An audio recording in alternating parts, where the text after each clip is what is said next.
अलैहि वसल्लम मन साम रमज़ान ईमानन वहतिसाबन गुफ़िर लहु मा तक़द्दम मिन ज़ंबिही औ कमा क़ाल सल्लल्लाहु अलैहि वसल्लम। अल्लाह रब्बुल इज़्ज़त ने अपने महबूब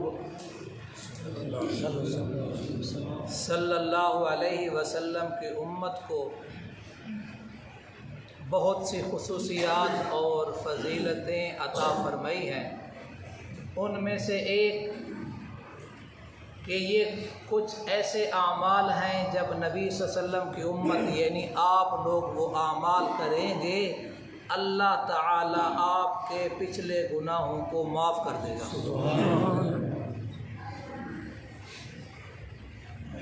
कल एक अमल का तज़किरा किया था, आज दूसरा अमल मेरे प्यारे आका अलैहिस्सलाम ने फरमाया, जो शख्स मन साम रमज़ान ईमानन वहतिसाबा, जो शख्स रमज़ानुल मुबारक के रोज़े रखता है ईमान की हालत में सवाब की नीयत के साथ, गुफ़िर लहु मा तक़द्दम मिन ज़ंबिही व मा गुफ़िर लहु मा तक़द्दम मिन ज़ंबिही, अल्लाह ताला उसके पिछले गुनाहों को माफ़ कर देता है।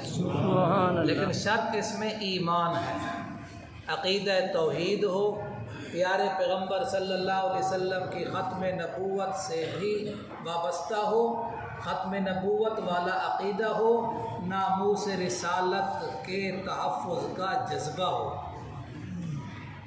और आजकल तो इसकी और ज़्यादा ज़रूरत है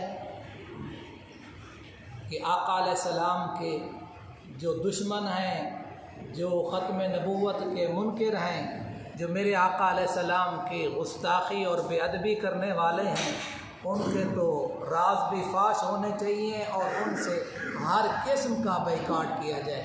तो फरमाया जो इन सिर्फ ईमान के साथ सवाब की नीयत से, तो अल्लाह तबारक व तआला उसके पिछले सारे गुनाह माफ़ कर देता है।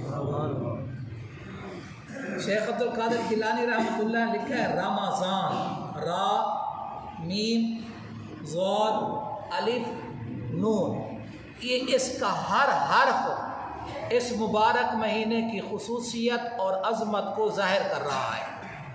रमज़ान की रा कहती है रहमतों का महीना, रहमतों वाला महीना है।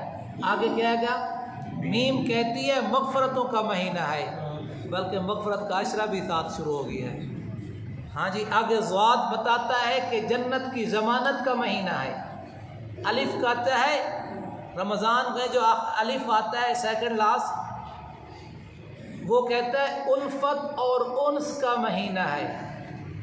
और नून बताता है नूरानियत खुदाबंदी का महीना है। तो जो शख्स चाहता है मुझे रहमत मिले, मेरी मग़फ़रत हो, जन्नत की ज़मानत और सर्टिफिकेट मिले, उल्फत मिले, उन्स मिले और नूरानियत खुदाबंदी मुझे नसीब हो, तो इस मुबारक महीने की इबादत को वो न छोड़े, अल्लाह रब्बुल इज़्ज़त की रहमत उसे मिलेगी और नसीब होगी। अल्लाह तबारक व तआला आपको मुबारक महीने की बरक़ात नसीब फरमाए।